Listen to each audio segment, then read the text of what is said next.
현대차가 중국에서 아이오닉 V 신차를 공개했습니다. 지난 4월 10일에 공개했던 비너스 콘셉트카의 양산형인데 이게 콘셉트카 그대로 나온다고 하더니 진짜 비슷하게 나왔습니다. 현대차가 이 차를 시작으로 앞으로 5년간 중국에서 중국을 위해 세계로라는 전략 아래에 20종의 신차를 내놓고 연간 50만 대 판매 목표를 달성하겠다. 중국 시장에서 다시 한번 부활하겠다라는 계획을 내놨는데 현대차가 이번에 중국 시장을 얼마나 진지하게 고민했는지는 느껴집니다. 전략적으로 달라진 부분도 분명히 있고 차 자체는 이전 중국 전략형 모델들 대비해서 훨씬 좋은 것도 사실이에요. 그런데 냉정하게 이 차로 중국 시장에서 부활할 수 있을까? 생각해보면 아직 조금 부족한 부분들도 눈에 띄거든요. 어떤 부분이 그런지 오늘은 중국에서 공개된 아이오닉 V를 보면서 말씀드려보도록 하겠습니다. 아이오닉 V 일단 크기부터 보면 길이 4900mm, 너비 1890mm, 높이 1470mm, 휠베이스 2900mm입니다. 그러니까 중국 베이징 현대에서 만들어서 우리나라에 수입하는 소나타 롱휠베이스 택시 모델이랑 전체적인 크기가 비슷합니다. 소나타 롱휠베이스가 길이 4940mm에 휠베이스가 2875mm니까 아이오닉 V가 길이는 살짝 더 작은데 실제로 실내 공간에 영향을 주는 휠베이스는 오히려 25mm가 더 깁니다. 앞뒤 오버행을 최대한 줄여서 전체 차의 길이를 줄이면서도 공간을 모두 실내로 밀어 넣은 거죠. 이 전기차 플랫폼의 장점을 제대로 활용한 전기차다운 설계라고 할 수 있습니다. 특히 이런 설계가 중국 전용 모델에서 조금 더 극대화된 느낌이 있는데 왜냐면 중국에서 세단은 무조건 뒷자리 승객이 왕이어야 됩니다. 수많은 자동차 회사들이 중국에서 롱휠 베이스 모델을 별도로 만들어서 내놓는 이유도 바로 여기에 있죠. 중국 시장에서 2열 공간이 넉넉한 건 기본입니다. 그래서 현대차는 아이오닉 V의 휠베이스를 늘리면서 2열 레그룸 1019mm를 확보했다고 해요. 중국에서 많이 팔리는 BYD 한같은 세단의 2열 레그룸이 900mm 수준인데 이 아이오닉 V가 그런 차들보다도 압도적으로 더 여유가 있는 거고요. 숄더룸도 1열 1502mm, 2열 1473mm로 동급 최고 수준이에요. 크기 하나만 놓고 보면 중국 시장이 원하는 바를 정확히 짚었다는 생각이 듭니다. 지금 플랫폼을 현대 자체의 EGMP 전기차 플랫폼을 쓰지 않고 중국 베이징 자동차와 공동 개발한 플랫폼이 적용됐다고 하는데 그래서 이렇게 중국 소비자들 입맛에 딱 맞출 수 있었던 것일지도 모르겠네요. 다음으로 외관 디자인도 보면 참 묘합니다. 많은 분들이 지금 람보르기니랑 프리우스를 섞었다라고 말씀하시는데 저도 그 말에 공감합니다. 앞부분이 쐐기형으로 꽂히는 디자인, 이거 우라칸 같은 슈퍼카들에서나 볼 수 있었던 요소인데 차체는 일반 세단 수준으로 좀 껑충하고 뒷모습은 또 해치백 같은 느낌이 들다 보니까 이 람보르기니와 프리우스의 짬뽕이다 이런 의견이 나오고 있는 것 같습니다. 현대차는 아이오닉 V에 D-Origin이라는 새로운 디자인 언어를 적용했다고 해요. D-Origin, 기원이라는 뜻이잖아요. 그래서 그 뜻 그대로 기존 자동차 시장의 트렌드를 맹목적으로 따르지 않고 현대차만의 완전히 새로운 디자인 기준점을 세우겠다라는 뜻이라고 해요. 리드한다, 따라하지 않는다 라는 새로운 디자인 철학을 적용했다고 합니다. 실제로 지금 디자인을 보면 그렇죠. 전면에 공격적이고 스포티한 보디 라인에 이 차량 좌우 끝에 날카로운 형상의 아어 모양 라이팅을 적용해놨습니다. 이걸 현대차는 이제 엣지 라이팅이라고 한다고 하는데 차체 가장자리에 수직형 램프를 적용해서 이 차폭이 넓어 보이게 하면서도 안쪽으로도 수평형 램프를 넣어놔서 자칫 안쪽이 비어 보이지 않게끔 연출을 해놨습니다. 만약에 여기에 수평형 램프가 없으면 어떻게 되느냐? EV4처럼 됩니다. 차폭만 강조되고 미간이 너무 넓어 보이는 느낌. 그래서 현대차는 이걸 안쪽으로도 램프를 굳이 추가해 놓은 겁니다. 좌우로 아어가 합쳐져서 현대 H 알파벳을 상징하기도 하죠. 이런 엣지 라이팅은 아이오닉 V뿐만 아니라 앞으로 나오게 될 아반떼라든지 이 차세대 현대차들에도 적용될 디자인 요소입니다. 앞을 실제로 비추는 헤드램프는 요 아래쪽에 분할형 헤드램프로 숨겨져 있고요. 그리고 현대 로고는 너무 부각되지 않게끔 도장 컬러로 처리를 해놨습니다. 이거 의도가 궁금하죠? 현대차가 따로 이 의도를 밝히고 있지는 않습니다만 제가 이 의도를 유추해 봤을 때 일단은 현대차의 브랜드를 좀 감추려는 의도가 있지 않나 싶어요. 지금 다른 시장은 몰라도 중국 시장에서 현대차의 브랜드 이미지는 과거의 차 느낌입니다. 그 중에서도 과거의 프리미엄 차도 아니고 과거의 가성비 차죠.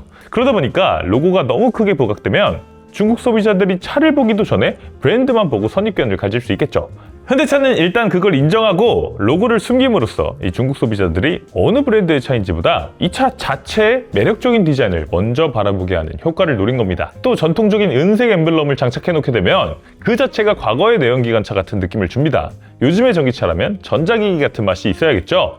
마치 애플이나 삼성의 핸드폰처럼 로고가 튀지 않게 음각이나 톤온톤으로 처리해야 됩니다. 그렇게까지는 하지 못하더라도 현대차도 로고를 차체에 자연스럽게 스며들게 해서 미래지향적인 느낌, 세련된 하이테크 기기의 느낌, 이런 것들을 강조하려는 의도도 있었던 것 같아요.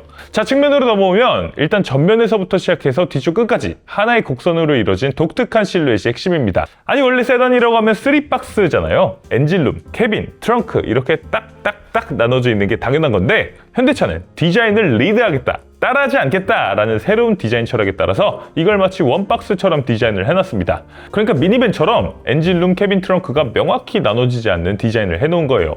일단 장점은 확실히 전기차스럽다라는 겁니다.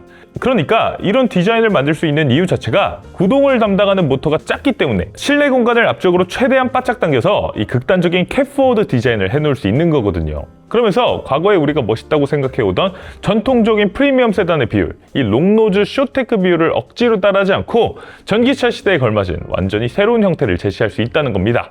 그래서 우리가 새로운 시대의 기준이다 라는 그런 하이테크하고 혁신적인 이미지를 줄 수 있다는 것, 이건 확실히 장점이라고 할 수 있겠죠.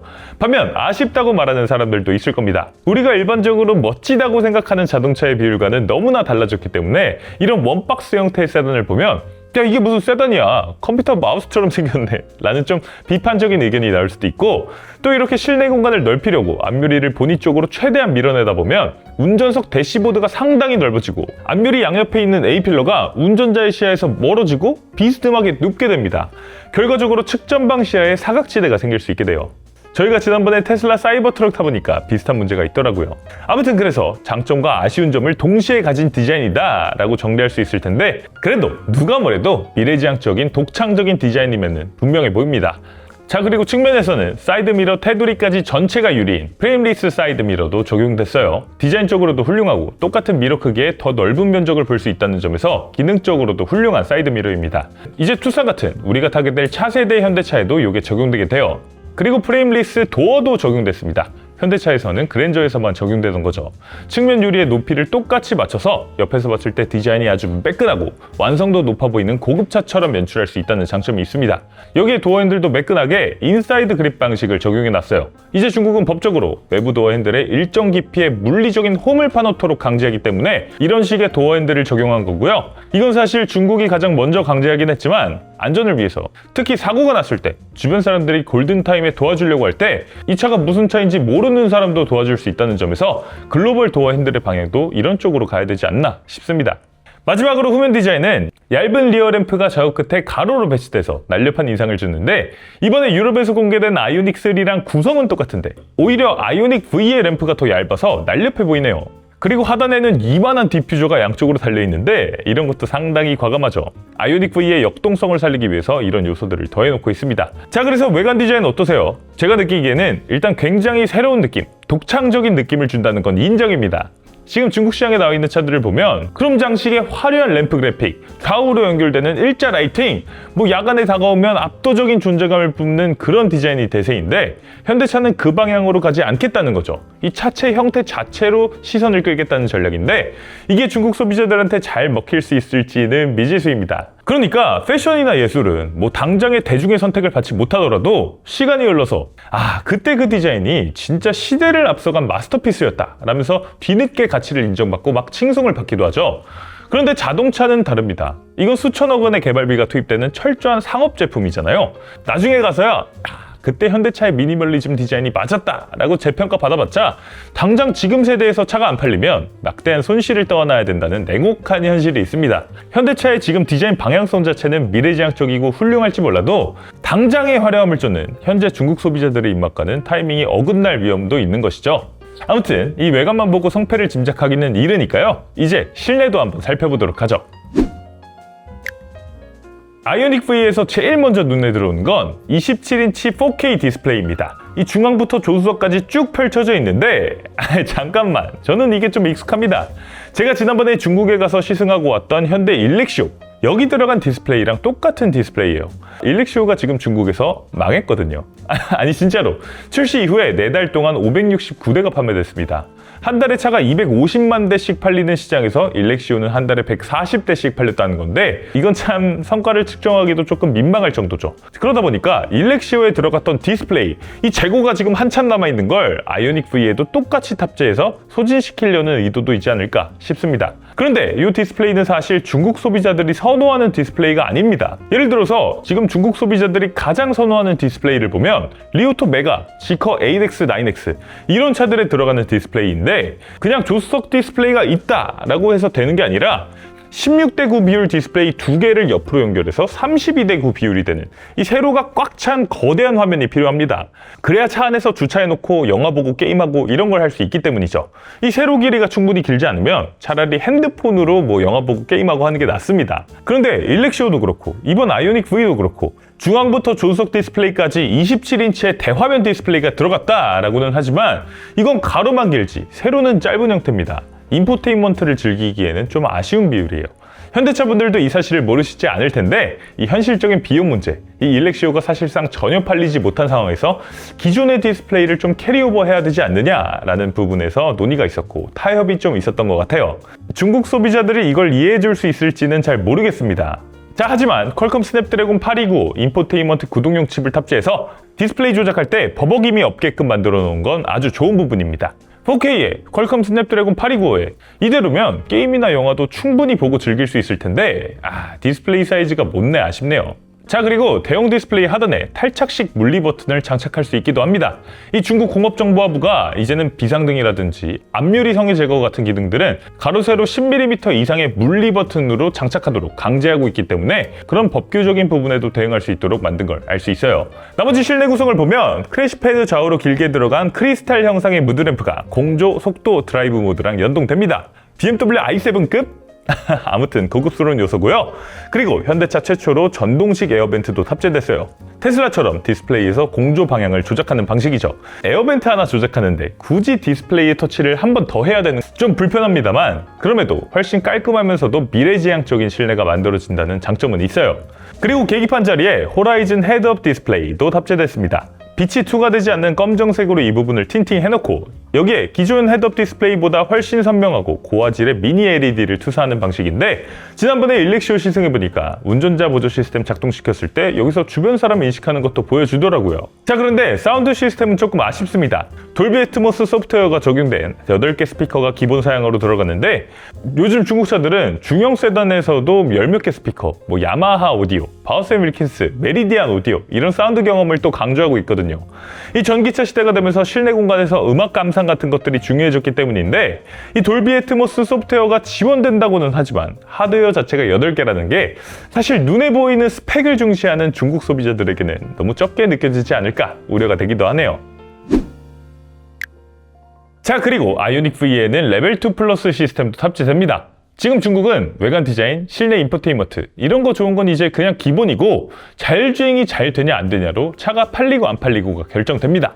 엄밀히 말하면 자율주행은 아니고 이 레벨 2 플러스 수준의 운전자 보조 시스템, 이 승객이 목적지만 입력하면 거기까지 차가 다 알아서 운전해주고 원격 발렛 파킹까지 다 해주지만 책임은 운전자한테 있는 요 정도 수준의 레벨 2 플러스 시스템이 달려있는 차면 팔리고 이게 없으면 차가 안 팔립니다. 아예 1000만원짜리 차라면 모를까. 그렇기 때문에 현대차도 레벨 2 플러스 시스템을 여기 아이오닉 V에 넣은 거고요.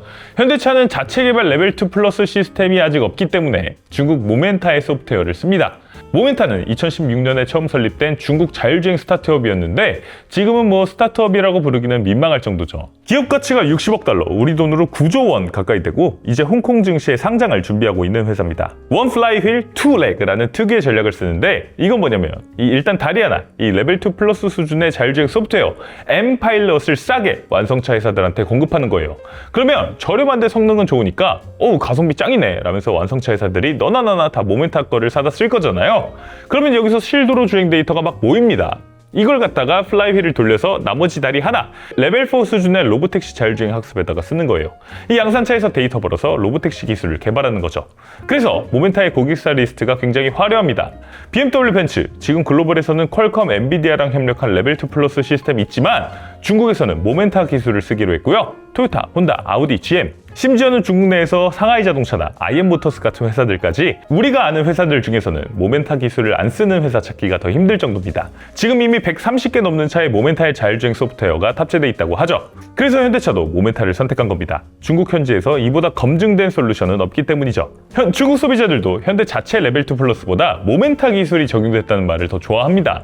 자, 그리고 배터리나 모터 스펙은 자세하게 공개되진 않았는데 CATL 배터리가 들어가서 CLTC 기준 주행가는 거리 600km 이상을 확보한다고 합니다. CLTC는 전 세계에서 가장 주행거리 측정 방식이 널널하기 때문에 국내 기준으로는 최소 30% 줄여서 봐야 됩니다. 그러면 우리 기준으로는 대략 400km 초반대 주행거리 정도가 나오지 않을까 싶네요.